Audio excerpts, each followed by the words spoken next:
Senhoras, senhores, queridas irmãs, queridos irmãos espíritas, caras amigas e amigos que nos acompanham pela Web TV Mansão do Caminho, nossos votos de muita paz. Amanhã é o dia dedicado à família, pelo calendário universal. Antes das nossas reflexões, gostaríamos de apresentar um livro nosso a respeito de vivências do amor em família. Esse livro é o resultado do trabalho de um dedicado estudioso. É um jovem pernambucano, psicólogo, que durante 10 anos pesquisou em nossa biobibliografia todas as conferências que nós havíamos feito sobre família. Além do mais, em toda a obra literária de psicografia, ele pesquisou o tema família. E depois ele montou o tema neste livro admirável que Joana de Ângeles aprovou, a nossa mentora espiritual. Então, recordamos de trazê-lo, porque se alguém interessar, em homenagem ao dia de amanhã, em nossa livraria, ele está às ordens.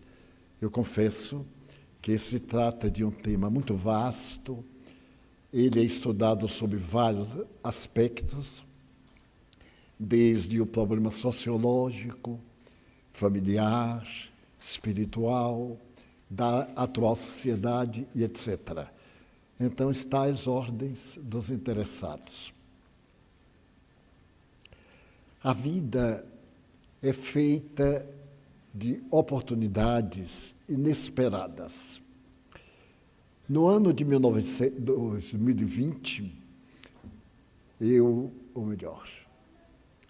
2020, eu estava em meditação profunda quando me recordei de um fato que aconteceu no ano 2000. Nesse ano, a ONU, a Life e a Time organizaram em Nova York um summit, um encontro a respeito das religiões no mundo. Esse encontro tinha como sede a própria ONU e como área de estudos um dos maiores e melhores hotéis do mundo, no coração de Nova York. Eu havia recebido o convite para participar do summit, que apresentava 3 bases para a felicidade da criatura humana. E estiveram presentes 176 religiões diferentes, através dos seus patriarcas, excelências, gurus, médiuns, santidades da Índia e representante do Papa, representante pessoal. Também estavam presentes representantes das religiões dos Alpes e da Cordilheira dos Andes, muitas representações indígenas mostrando a sua visão religiosa. E foi muito interessante, porque observamos que, afinal, todos falávamos o mesmo idioma. A única diferença era de acento. Era como o brasileiro de Porto Alegre, o brasileiro de Recife, o brasileiro de Manaus e, sobretudo, o brasileiro da Bahia, que se destaca, não sei porquê. Havia, então, ligeiras diferenças pontuais, mas que não afetavam a base: Deus, imortalidade da alma, justiça divina, solidariedade humana. O mais eram caminhos, mas todos eles desaguavam nessas bases essenciais. O efeito foi muito grande, porque se falou em 6 idiomas, com tradutores simultâneos da própria ONU, que são os melhores do mundo, e se marcou para 2020 um outro summit. Porém, infelizmente, houve o grande problema de 11 de setembro, todos nos lembramos, as Torres Gêmeas, a tragédia do Pentágono e o período mais terrível da cultura humana, esse período dos indivíduos que se levantam formando grupos de destruição, ou aqueles chamados lobos solitários, que saíram pelo mundo matando, o período do terror. Passado esse largo período, em 2020, eu estava pensando na possibilidade de ocorrer aquele novo summit, mas os organizadores, haviam alguns desencarnados, outros mudaram de ideia, porque constataram, lamentavelmente, que a humanidade sempre esteve em guerras. E o maior número de guerras era de religiões. Por incrível e paradoxal que pareça, os que pregam fraternidade, paz, somos os hipócritas. Porque pregamos a palavra e odiamos-nos fraternalmente. Falamos sobre Deus e na rua matamos-nos pelo egoísmo, pelas nossas falsas convicções. Então desistiram. Estavam presentes, inclusive o representante do Dalai Lama, que não esteve presente pessoalmente, porque a China se opôs, dizendo que ele não era representante do budismo, ele era um político. Foi quando a China tinha invadido a região do Paquistão e a região em que vivia o Dalai Lama, e ele foi para a Índia. Mas os frutos foram extraordinários, porque todo o programa foi filmado, feito vários vídeos, transcrito, transformados em livros e mandados para todos os governantes da Terra. Todos os governos receberam, no seu idioma ou num similar, o resultado das pessoas que representavam as religiões. Curiosamente, o Espiritismo não era representativo da religião. Mas, da mesma forma que eu recebi particularmente o convite, Nestor Mazzotti, presidente da Federação Espírita Brasileira, foi convidado. E então, com mais 2 amigos, nós nos dirigimos à comissão para demonstrar que o Espiritismo era religião. E a partir daquele ano 2000, a ONU passou a considerar o Espiritismo como religião. É um dado muito satisfatório, porque tira aquela tradição de que é uma doutrina de miscigenação racial de origem africana. Isso não nos diminui em nada, absolutamente, mas não é a verdade. Ela teve origem na França, a doutrina espírita, através de um dos maiores pedagogos, discípulo de Pestalozzi. Toda a doutrina foi escrita em francês, no século XIX, debatida no mundo inteiro, atraiu pesquisadores de mais de 50 nações, mais de 4.000 obras foram publicadas somente no século passado, todas elas com base essencial em Deus. Ainda hoje eu li um artigo na internet de alguém falando sobre o Espiritismo. Eu fiquei admirado da coragem, porque a pessoa não entende absolutamente nada de Espiritismo. É uma falta de compostura se abordar por escrito um tema que não se conhece. Basta dizer que colocou que o Espiritismo não aceita Deus, que é uma coisa lamentável, porque é a primeira questão da doutrina espírita, do livro básico, é que é Deus. E aí começa todo o amontoado filosófico, científico, doutrinário, ético-moral. Para nós, Jesus é o ser mais evoluído que jamais esteve na Terra, que nos serve de modelo e guia, e a quem seguimos ipsis verbis, segundo o Evangelho. Então, uma pessoa que quer demonstrar cultura, faz abordagem de teosofia, paralelo da teosofia com o Espiritismo, ele nem leu teosofia, nem leu o Espiritismo, não leu. Ele deve ter lido alguma revista de quadrinhos, alguma revista de poesia barata, e então se achou culto suficiente para dizer que o Espiritismo era dessa ou daquela forma. E ao ler, aliás, muito maçuda a sua técnica, ele mesmo se desmoralizou, porque um grande número de pessoas não espíritas contestaram a sua tese absurda, mas para ver o atavismo que muita gente ainda tem. Ainda eu sou pegado de surpresa quando um repórter de uma televisão ou de uma cadeia de jornais me pergunta assim: Edivaldo, o senhor é espírita? Eu digo assim, de mesa branca? Eu digo que eu nunca soube que o espírito tinha mesa. A mesa é para a gente poder descansar os braços. Pode ser branca, preta, roxa, vermelha, ao agrado do dono da mesa. Ah, é porque eu frequento o autoespiritismo. Eu digo, mas não tem nem alto nem baixo. O senhor é do espiritismo dos negros? Eu digo, também não existe. Só existe um, criado por Allan Kardec. Ele diz ipsis verbis.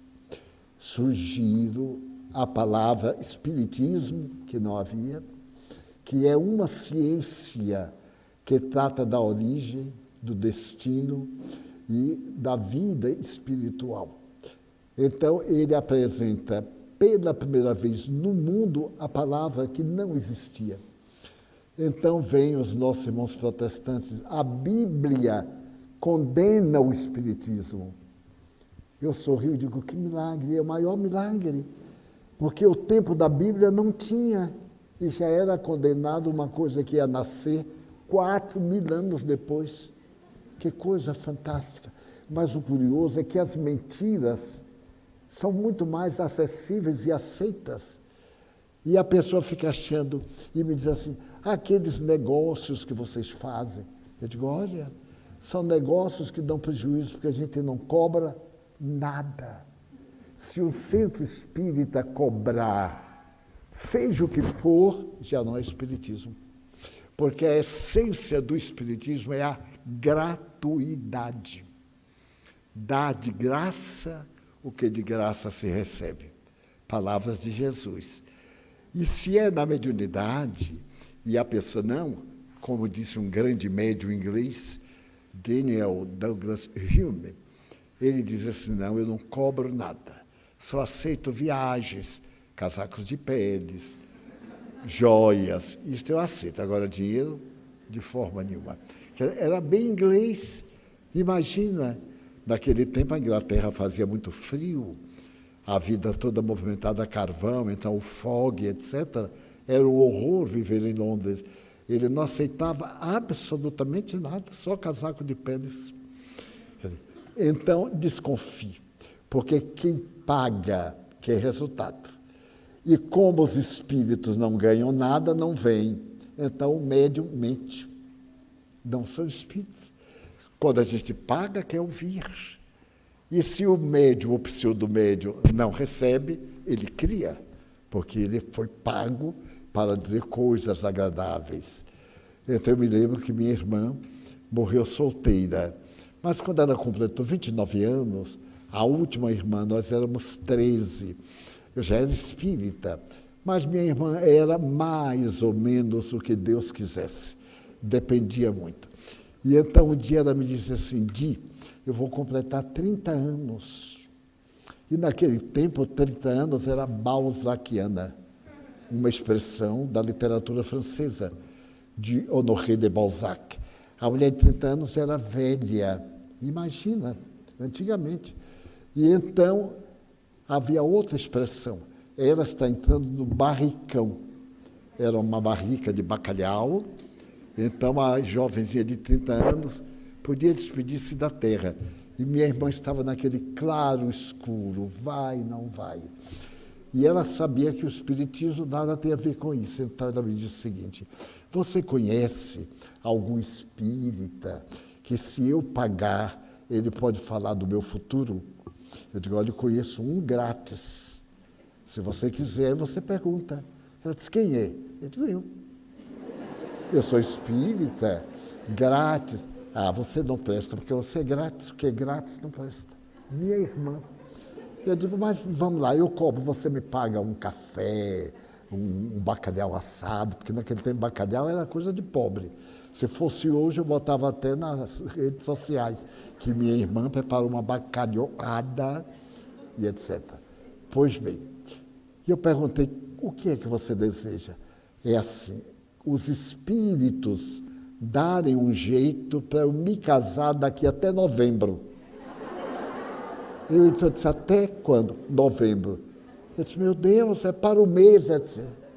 É o último lance da minha vida. Nem os espíritos disseram nada, nem ela casou. Casou com Jesus.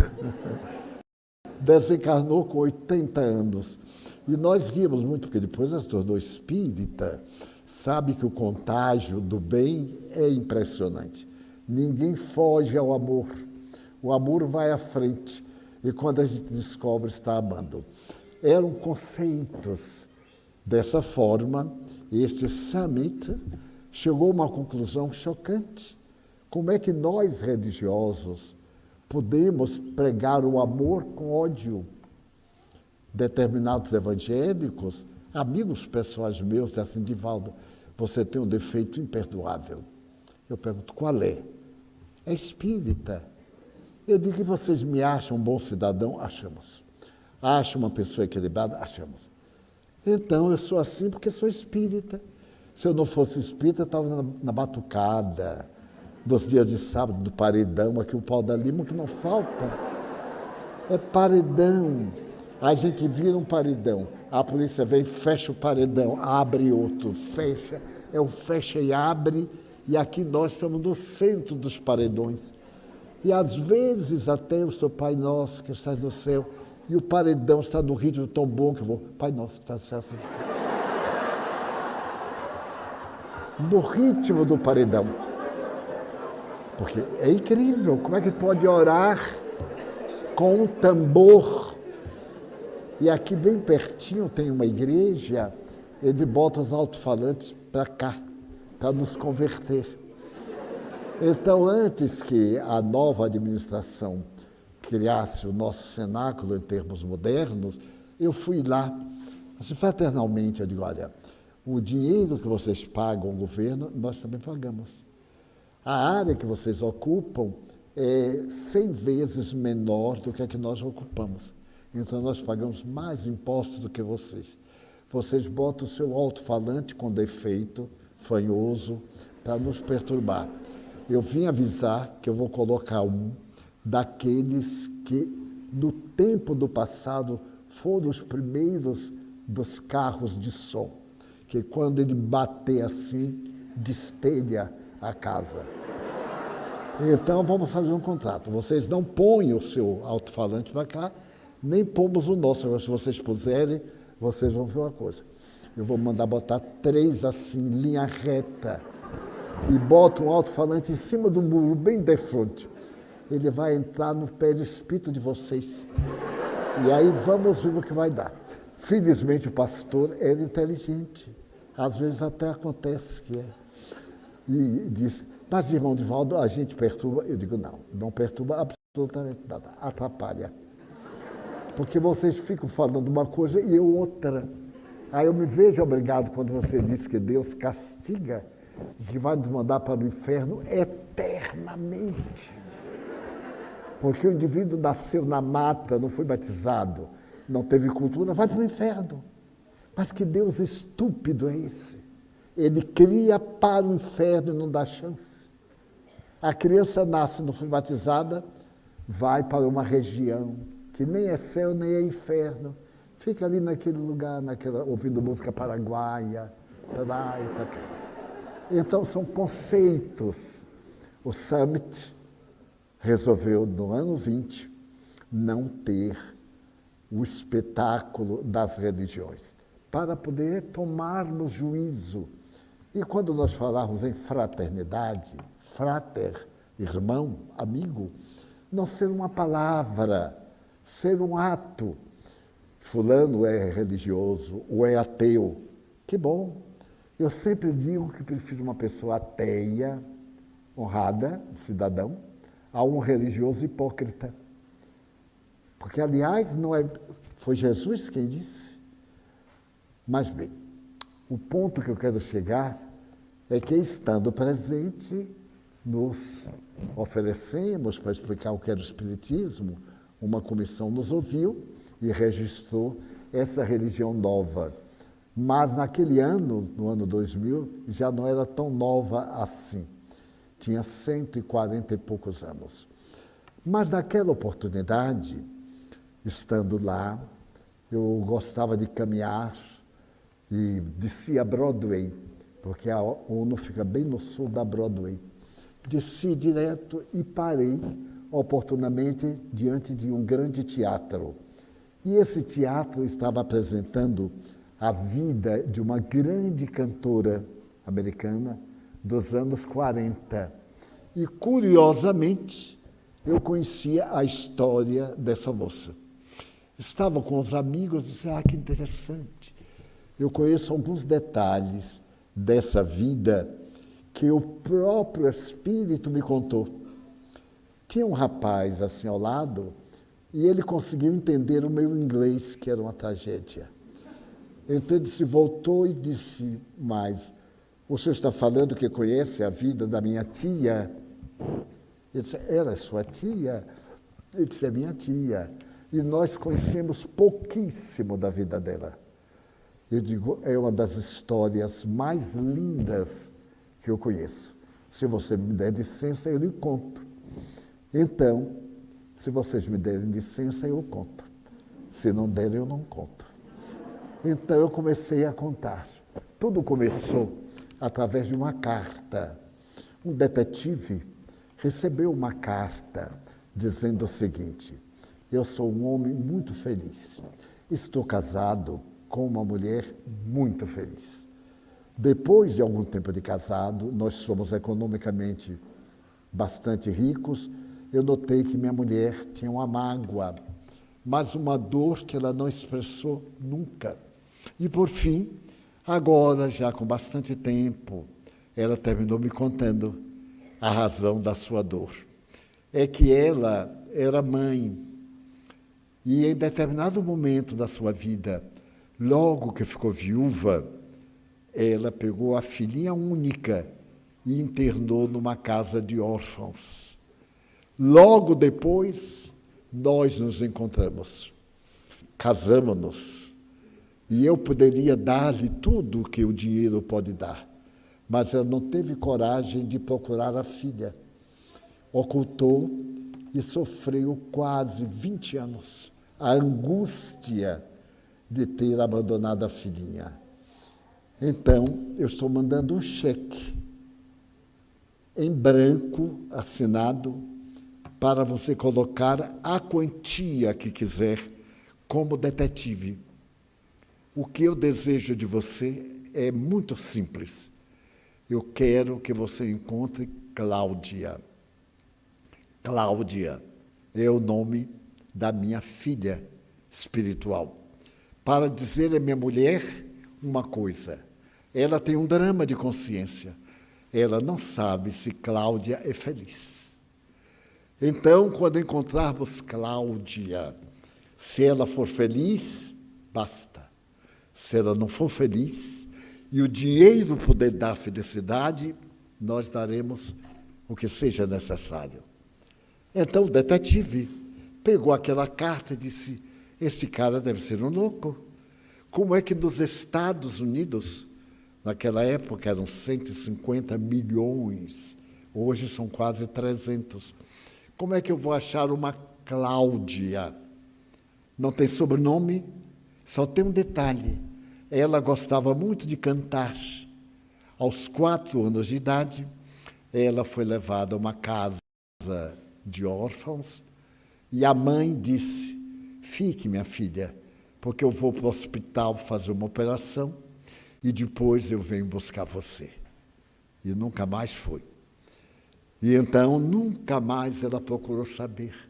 Mas isso atormenta, e eu estou disposto a gastar o que for necessário, só para saber se ela fez bem ou se ela fez mal. Então o detetive deu a carta várias vezes e disse: como é que eu vou encontrar? Ele era muito procurado e ele resolveu deixar isso para um domingo. Estando em Nova York, ele reservou um domingo e começou a pensar, um cheque em branco, que ele poderia dizer qual era o preço da sua responsabilidade. Então ele teve uma ideia. Primeiro, eu vou saber do departamento de vivos quantas Cláudias nós temos em Nova York. Então, durante a semana, ele foi ao departamento próprio, estabeleceu contatos, fez um requerimento e recebeu depois a resposta. Naquele momento, tinha aproximadamente 120 mil Cláudias. Como é que ele poderia descobrir a Cláudia dele no meio de 120? Então ele achou que era impossível. Passou para uma segunda hipótese. Quantas casas de órfãos havia em Nova York 20 anos atrás? E através de um bom catálogo de estatística, ele conseguiu descobrir que havia muitas, algumas encerraram, outras, o objetivo, recebeu uma resposta muito dura. As leis não permitem darmos qualquer informação que leve à criança adotada, porque os pais adotivos não vão querer desmanchar isso através de uma reportagem. E ele ficou desnorteado. Mas disse: um dia, Cláudia, eu vou encontrar. E se apaixonou pela tese. Como é que ele ia encontrar essa Cláudia? Começou a atormentar-se, virou uma obsessão. 6 meses depois, voltando à tese de procurar Cláudia, ele teve uma ideia. A ideia era saber nas casas de órfãos se pelo menos ali houve alguma Cláudia. Apenas isto.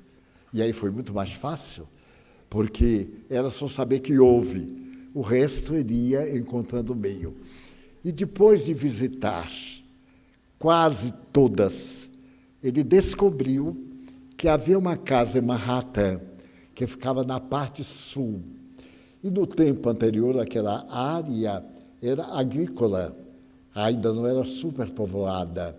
E essa casa ficava num recinto muito agradável, no campo. Eu já li várias vezes as casas existentes e não havia identificado essa, então ele resolveu ir no domingo à tarde. Ele chegou à porta e tocou a campainha. Veio uma senhora enxugando as mãos no avental. A forma como ele conta é tão simpática. Ele diz: quando ela abriu a porta, eu senti o cheiro de um doce, de um bolo de fubá. Bem o bolo de fubá que faz na bandeja e cresce na razão direta que a gente queira. Bota mais fubá ou menos fubá, e aí a gente faz um bolo para 10 ou para 50. E eu então disse para ela: E ela disse: para o café dos meus filhos. E eu vi naquela mulher, naquela senhora, o protótipo ideal de uma mãe dos filhos dos outros. Era aquela que nasceu sem ter filho, que viveu sem ter filhos e que se dedicou a ter filhos. Ele então disse, bati na porta certa, e disse: eu venho aqui através de uma questão muito interessante. E sucintamente ele narrou. Eu desejava saber quantas Cláudias passaram aqui pela casa. Ela disse, mas as leis nos mantêm numa ética. Ele disse, eu sei. Não precisa dizer mais nada, basta dizer uma, duas, nenhuma. A senhora não viola a lei e eu posso ter elementos. Era muito simpática a senhora.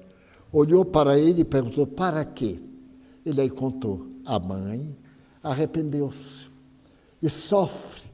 Então ela quer saber se a filha é feliz. A senhora disse, olha, é uma coisa interessante, porque nós mulheres guardamos segredos. Ela devia estar brincando, né? Nós mulheres guardamos segredos. E eu não vou duvidar da palavra dela.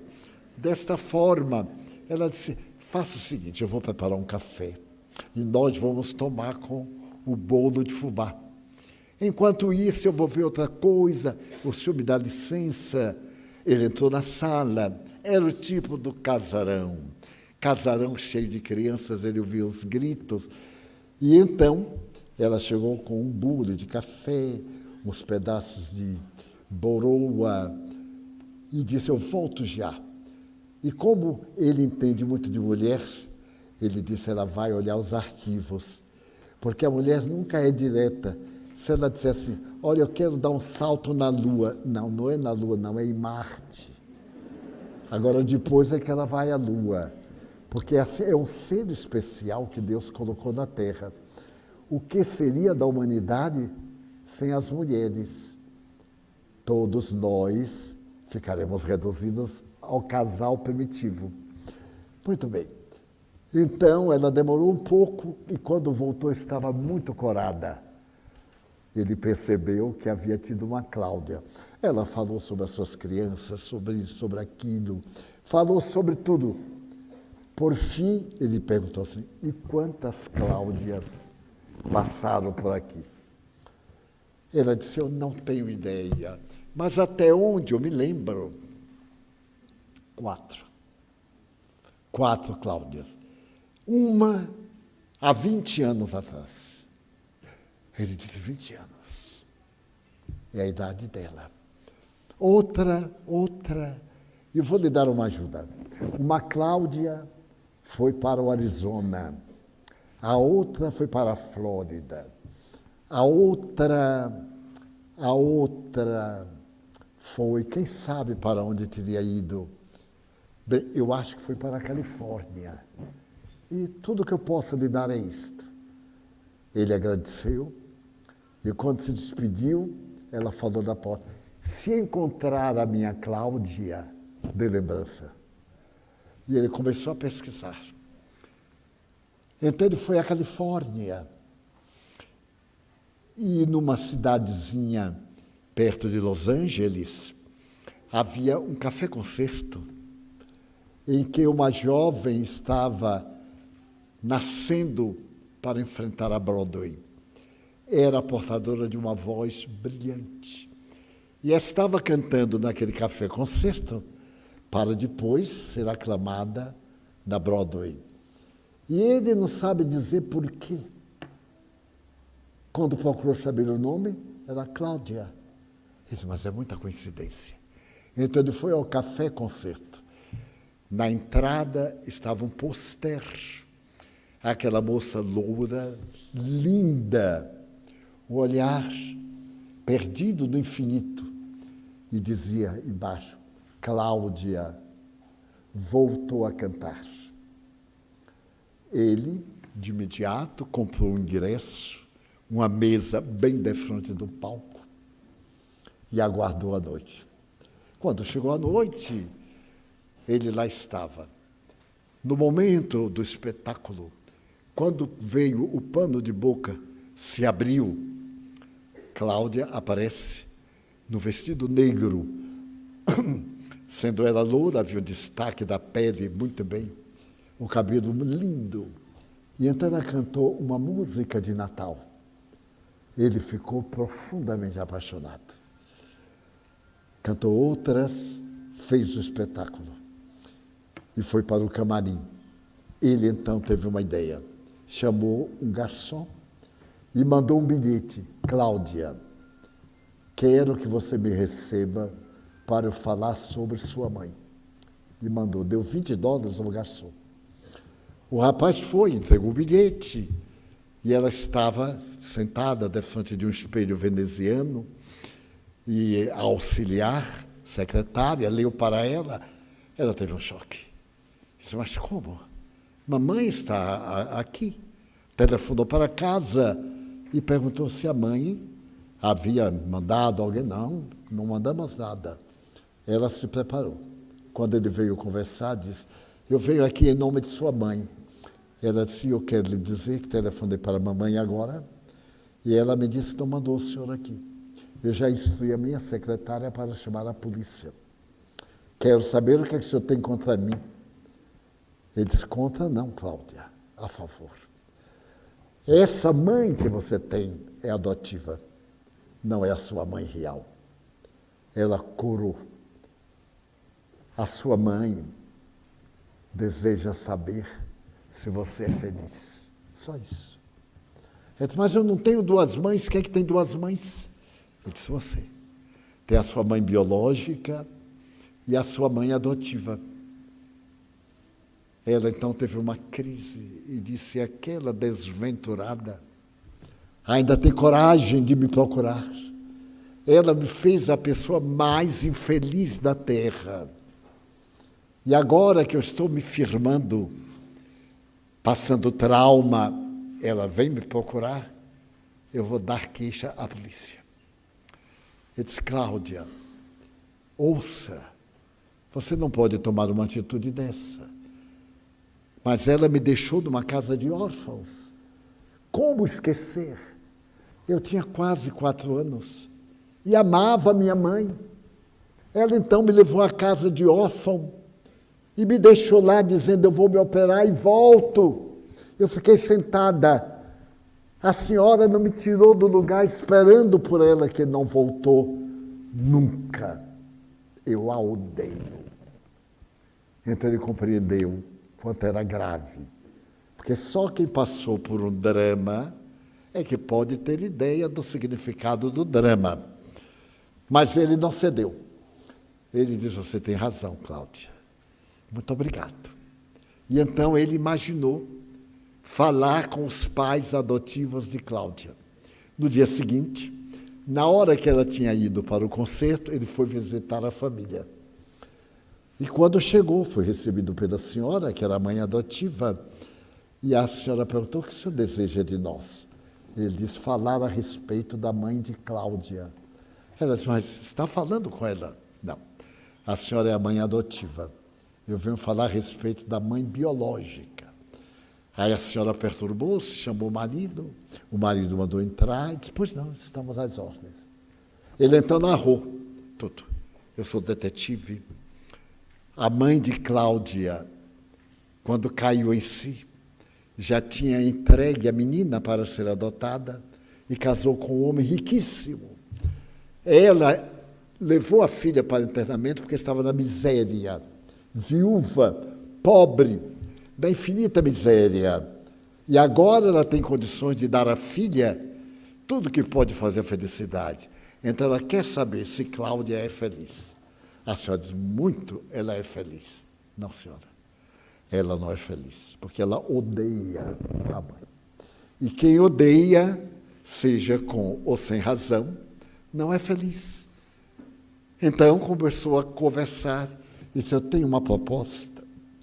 Eu convidaria a mãe biológica de Cláudia a vir aqui à Califórnia para vê-la, para pedir perdão.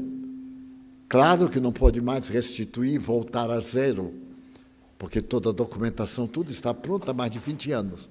Mas, pelo menos, essa senhora não enlouquece de dor. E a mãe adotiva diz, bom, desde que não perturbe minha filha, ela vai fazer um show de 31 de dezembro, num dos teatros de Nova York. É aquele teatro em que é famosíssimo no mundo inteiro, do dia 31 de dezembro. É tão famoso que as pessoas compram a entrada um ano antes. em que aparecem as garotas absolutamente iguais, apresentando fim de ano, novo ano. Muito bem. Então, quando Cláudia chegou, os pais falaram, eu me recuso. Eu não falarei com esta mulher nunca. Se ela enlouquecer, ótimo, porque ela vai ver o que eu sofri nas mãos de estranhos, sabendo que minha mãe estava viva. Ela me renegou. Mas as conversas, ela terminou cedendo. Eu cederei de vê-la, mas ela não me toca, não me aproximo. E será na presença de vocês, meus pais. Acertou-se que sim. Ele alugou 2 suítes no hotel para os pais adotivos e para a mãe biológica e o pai adotivo. E então, chegou o dia, a Cláudia estava muito nervosa, e nesse dia de tanto nervosismo, ele veio também para o hotel. Recepcionou a mãe, o marido, e ficaram em apartamentos diferentes. E no apartamento dos pais de Cláudia, os adotivos, é que deveria haver um encontro. E Cláudia impôs condições. Eu saio e ela entra. Depois eu entro segurando o seu braço. Porque, sabe por que minha mãe me abandonou? Porque eu ia ficar cega. Eu sou cega. Ela me abandonou por isto.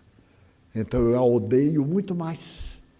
Porque na hora que eu precisava de uma mãe, ela me abandonou. Eu olhei para aqueles olhos azuis. Não era possível.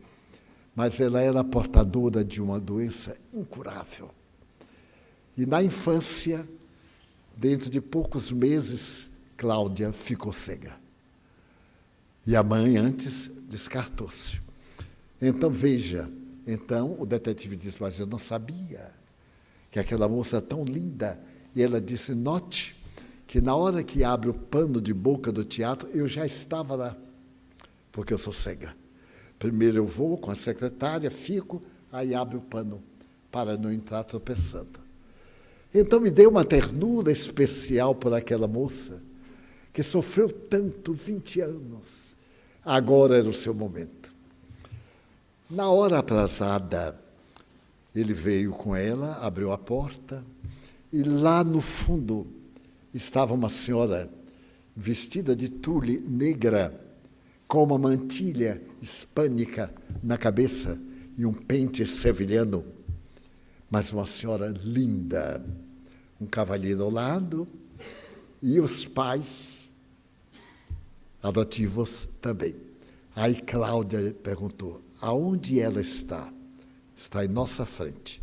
Nós vamos andando até 2 metros de distância, porque se me aproximar, eu esbofeteio-a. Eu faço um escândalo. Poupe-me de uma tragédia. E então ele foi levando, até que aproximou bastante. E a mãe de Cláudia estendeu os braços, agarrou-a, estreitou-a nos braços e disse, minha filha. E ela disse com rancor, não sou sua filha. Você é feliz, minha filha? Não. Por sua culpa.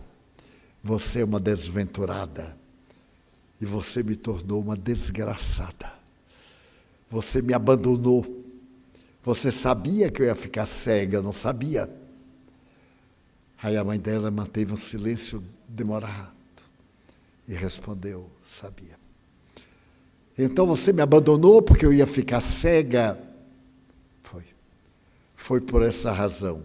Mas não foi exatamente por isso. Seu pai morreu. Ficamos na miséria total. Você, naquele dia, nós fomos ao oculista e ele me desenganou que em 1 mês você estaria totalmente cega. Minha filha, não sou sua filha, é. Biologicamente você saiu do meu ventre. Eu nem vou lhe pedir perdão. Então eu comecei a pensar, nós duas, pedindo esmola nos bulevares, nós duas, na infinita miséria, porque você é cega. Cláudia, eu também sou cega. A minha doença é hereditária. E fui eu que lhe transmiti a cegueira. Então, quando eu imaginei nós duas cegas, pedindo esmolas, e eu nos jogar numa casa pia. E eu lhe abandonei por amor, na expectativa de que alguém rico pudesse adotá-la para fazer uma cirurgia na Suíça, aonde estão testando. O meu desejo não era me libertar de você, era tentar salvá-la, mas eu não tinha dinheiro. Mas Deus faz coisas que a gente não entende. 15 dias depois, eu encontrei um homem que se apaixonou por mim. Rico. Aqui está ele. Nós nos casamos. E eu não tive coragem de dizer a ele que eu lhe abandonei por amor, porque não queria que você sofresse. Nunca eu disse a ninguém do meu crime. Então eu espero. Deixe-me tocar o seu rosto. E então Cláudia começou a tremer. E ela tocou o rosto. Disse, como você é bonita. Aí Cláudia tocou o rosto da mãe. E disse, mamãe, você sofreu muito. Muito, minha filha. Calada. Fingindo-se feliz. Nós temos tudo que o dinheiro compra. Mas eu não tinha minha filha, por quem eu dei a minha vida. Eu sofri até hoje, minha filha. Hoje, eu irei embora. Eu sabia que você sofreu muito, mas eu queria ouvir a resposta da pergunta que eu lhe vou fazer. Agora que você sabe, você me perdoa? Não, mamãe, eu não perdoo. Porque para perdoar é necessário ter ódio. E eu não tenho ódio de você. Eu tenho a saudade, mamãe. É a saudade do seu colo, da sua voz cantando para eu dormir. É saudade, mamãe. Eu é que lhe peço que me perdoe. Então, o detetive perguntou, e agora? Que faremos? E Cláudia disse, cadê papai e mamãe? Os pais levantaram-se e ela disse, papai, conheça minha mãe. Mamãe, conheça minha mãe. E se abraçaram. E comoveram-se infinitamente. E Cláudia começou a cantar uma balada dedicada às mães. A sua voz de rouxinol repercutia naquele hall da sala imensa do hotel. E todos choravam, ele inclusive. Ela perguntou, mamãe, você é rica? Sou, minha filha. Então venha morar na Califórnia, porque meus pais também são muito ricos. Eles me levaram a todas as cidades imagináveis. Usaram de tudo, mas Deus me marcou com a cegueira. Aos 5 anos eu não via mais nada, só as lembranças de quando eu enxergava. Venha morar. Papai construirá um edifício. E então eu passarei a semana com mamãe e papai. E passarei o fim de semana com você, mamãe, e seu marido. E assim foi. Ele construiu na praia de Osmond, em Los Angeles, um apartamento muito elegante, em 2 pisos. E Cláudia morava com os pais adotivos. No fim de semana ela subia para morar com a sua mãe biológica. É o dia 31 de dezembro. Nova York é um esplendor. A Broadway está toda iluminada. Times Square, a praceta mais iluminada do mundo, está com calendário para dizer meia-noite.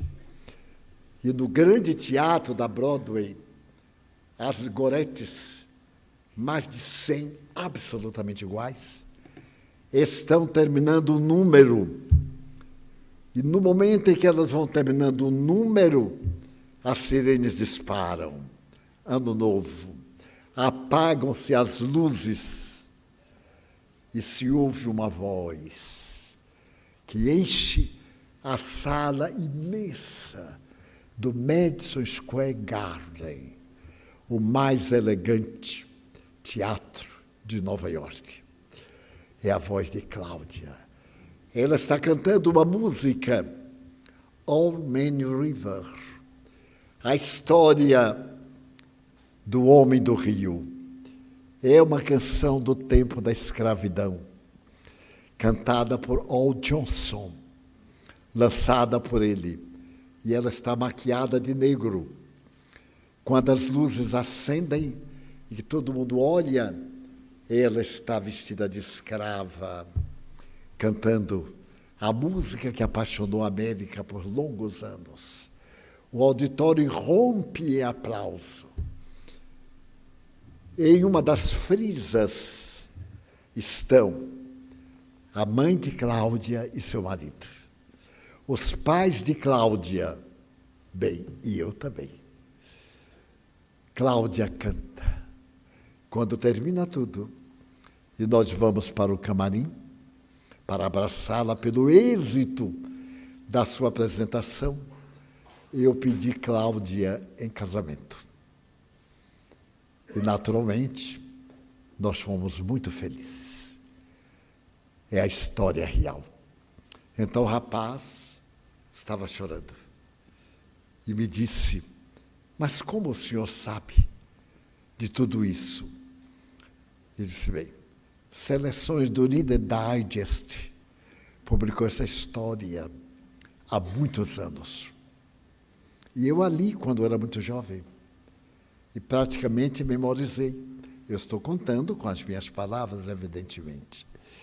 E então desci dali, levando a imagem da Cláudia. E a grande lição do Evangelho, não julgue. Tudo há duas faces. Todo espelho tem o outro lado. Tudo tem duas questões. Na Galileia tem dois mares. O mar de Genezaré, piscoso, belo, e o mar morto. Nenhuma erva. Em Israel há dois montes. Hoje já não pertence a Israel, pertence à Turquia. Mas naquele tempo, o Sinai pertencia à Palestina, que era o nome de Israel. Mas, ao mesmo tempo, tem o grande monte, quando Israel perdeu a guerra contra Roma, no ano 70 da nossa era, graças ao filho do imperador romano, Tito, que venceu a batalha desde 68 até 70. Em nosso coração há duas faces, a ternura e a ira, a alegria e a tristeza, a esperança e o amor, e a família. A família é o maior patrimônio que Deus dá depois da vida. A nossa vida é o momento culminante da criação. Eu estava lendo há poucos dias a respeito de um buraco negro que foi descoberto no centro da nossa galáxia. Pela primeira vez, se pôde fotografar a intimidade do buraco negro. Pela primeira vez na história. É considerado o maior passo da astronomia. E eu recebi hoje uma carta de Israel, de uma senhora muito culta, dizendo que nesta semana os cientistas israelitas encontraram o monte no qual Moisés recebeu o Decálogo. Porque o Sinai não é um monte, são vários, é uma cadeia, a cadeia do Sinai. Em que monte? Pesquisas científicas encontraram o monte, porque na pedra estão grafados os mandamentos em hebreu antiquíssimo. E me dizia a amiga, os 10 mandamentos são a primeira lei da humanidade, no sentido legislativo, porque ela serve de base para todas as leis que existem. Apesar das leis tribais, das 10 leis romanas que estabeleceram o império, apesar do Código de Hammurabi, com 615 leis, o Decálogo, em 10 leis, em 10 recomendações, tem a ética de Sócrates, tem a sabedoria de Platão e tem o anúncio da chegada do Senhor.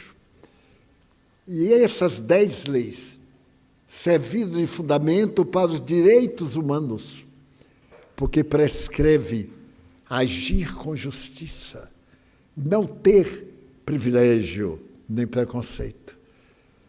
E então, a família de hoje, que alcançou altíssimos níveis de liberdade, de direitos, nós alcançamos direitos que foram evocados ontem, graças à princesa Isabel, e que estamos libertando de todo e qualquer tipo de preconceito e permitindo que cada qual viva intensamente conforme é e não conforme os padrões dos outros.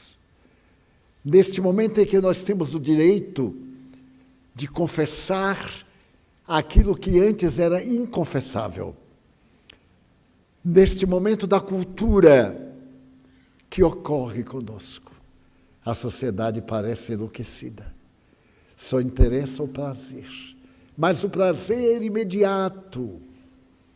E como o prazer imediato cansa, vira rotina, estamos utilizando de estimulantes químicos, drogas naturais e técnicas de prazer para o mundo da ilusão, quando nós temos, acima de tudo, o amor da família. Não temos o direito de magoar nossa família. Não temos o direito de sofrer ilusões, de fazer que a terra seja um piquenique. A terra é uma escola, onde estamos aprimorando nossos sentimentos para poder encontrar o reino dos céus, que não está lá, está aqui, dentro de mim, que é necessário viajar para dentro para encontrar, porque é na consciência que nós temos o reino de Deus, o reino de Jesus, que fala Jesus sobre o amor. É o primeiro vulto na história da humanidade, primeiro vulto. Imaginem que a palavra amor relata um especialista norte-americano. É uma palavra quase desprezada nas técnicas da medicina. Fala-se sobre tudo, e, no entanto, se reconhece hoje que a maior terapêutica para qualquer mal é o amor. Desde o alto amor ao alo amor, ao amor a outrem. Se a pessoa não desenvolve este sentimento, é uma vida vazia, é uma vida recalcitrante, infantil, caprichosa. Então nós temos que desenvolver este sentimento em relação a nós mesmos. Quantas vezes eu tenho ouvido, eu me odeio, mas se odeia por quê? Porque é feio. Meu Deus, só é feio hoje quem quer. Eu vejo cada cara casada e com cada cara, que eu digo, não é possível. É feitiçaria, porque não é possível. Cada artista, eu viajo muito, viajei 71 países, mais de 2.500 cidades. Então eu já vi muita coisa. Eu vi pessoas horrorosas, casadas com homens de fechar o comércio, de aparecer agora em Nova York e fechar o comércio. E a mulher uma coisa, cangalha, desdentada, o cabelo nem se fala. E um dia eu perguntei a um amigo, que era considerado um padrão de beleza, como é que você está casado com aquela criatura? Eu nem olhava direito, porque atuava no estômago. Porque sabe o que é uma pessoa feia? Feia não, horrível. Era minha amiga. Sabe o que ele me disse? É a maior garantia contra o ciúme. Como eu sou muito ciumento, eu arranjei uma coisa que ninguém quer. Eu digo, olha, a tese está errada, porque a pessoa foi tão fantástica que você achou. Você que qualquer mulher ficava louca, varrida. Ele sorriu e disse, você acha que eu gosto dela? Eu digo, se você não gosta, é um crime. Agora aqui para nós, se gosta. De volta eu vou te contar. Ela não é de um padrão de beleza, mas é uma esposa. Eu fiquei até com vontade de casar. Porque casar com aquele canhão e se sentir feliz, pois é. E também já vi o contrário. Eu já vi o contrário. Eu tenho uma amiga que morava numa favela do Rio de Janeiro, afrodescendente. E ela então viajou à Europa e foi exatamente para a Alemanha. E, naturalmente, exerceu funções as mais desafiadoras. Porque, além da sua ascendência, era uma pessoa semi-analfabeta. Vocês não vão acreditar. Quando ela me apresentou o marido, eu digo, agora eu tenho que ir, menininha do Gantuá, porque eu já vi que feitiço pega. O homem é um médico famoso, cirurgião, fantástico. E eu perguntei assim, mas minha filha, você é casada em tinta e papel? Ela disse, sou Divaldo. Eu disse, o que é que você fez? Eu não disse que ela não era bonita. Ela usa tanta peruca para disfarçar, porque não há jeito, não há jeito. Bota a peruca, tira a peruca. Coitadinha, é uma graça. Mas eu fico olhando para ela e digo assim, está tudo errado. O marido é daqueles astros, os artistas que eu conheço são do passado, né? Errol Flynn e não sei quem e tal. Felicíssimo, pois ele trabalhou tanto ela que está na universidade. Ela agora já fala muito bem o alemão, eu só falo 15 palavras ou 16, e ela esnoba comigo.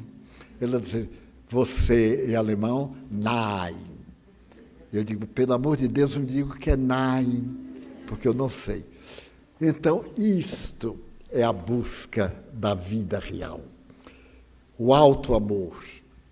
Eu mereço tudo que Deus me dá. Eu já ouvi pessoas dizendo assim, Deus me dá muito mais do que eu mereço. Que hipócrita. Se Deus dá mais do que merece, é injusto. Como é que Ele dá a uns que não merecem e a nós que merecemos tanto, Ele não dá? Então ele diz, não, Deus me dá e eu mereço, senão Ele não dava. Daí eu espero que todos saiamos daqui com essa ternura pela nossa família, amanhã, por essa doutrina que nos iguala, porque o túmulo nos iguala a todos.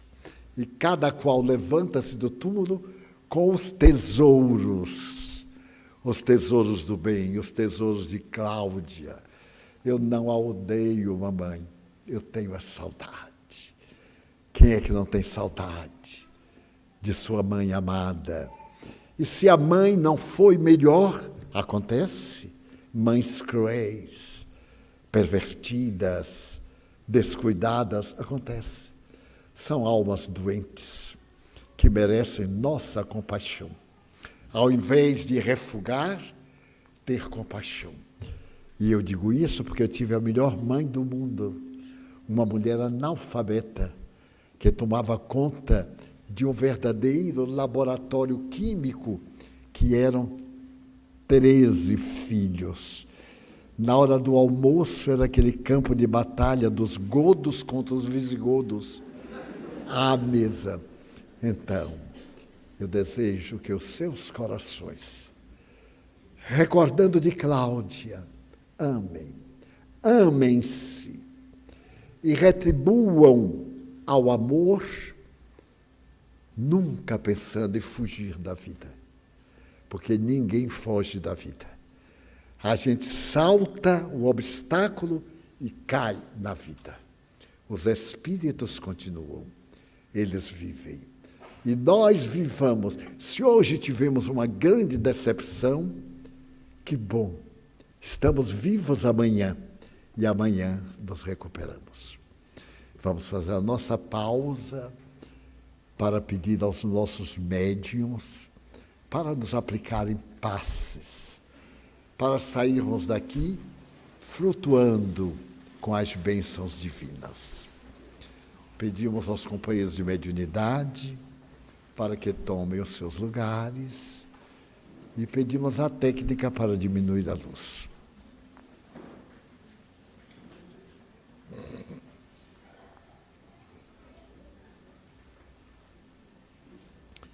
Aproveitemos este momento e pensemos em Jesus Cristo. Mas não pensemos em um Jesus sofredor, amargo, da cruz. Pensemos no Jesus das bem-aventuranças. Estais cansados? Eu vos aliviarei. E vamos pedir o auxílio divino em nosso benefício. Nós te pedimos, Jesus, que tenhas misericórdia de nós. Abençoa-nos. Abençoa nossa família. Aqueles que nos amam. Aqueles a quem nós amamos. Abençoa nossa casa, que nos confias para receber o teu rebanho.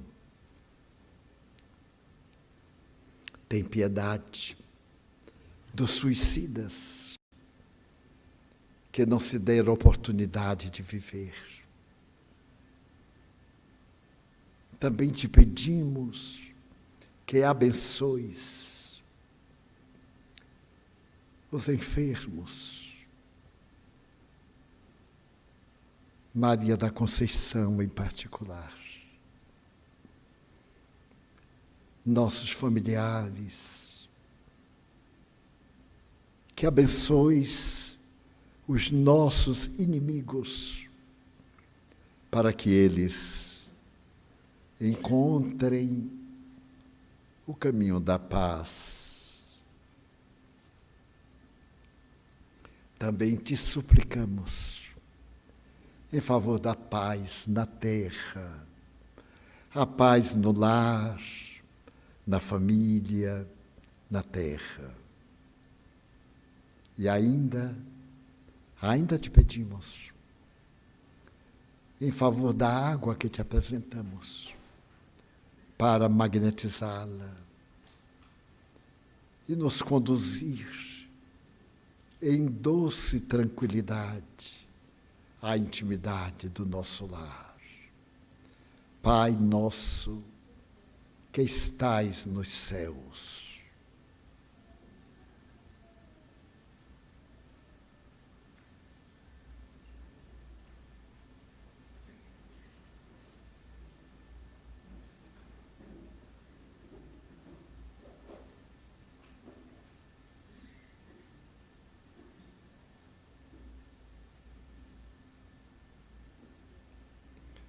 Em nome de Deus, de Jesus, de Maria Santíssima e dos Espíritos superiores, encerramos a nossa reunião com votos de muita paz para todos.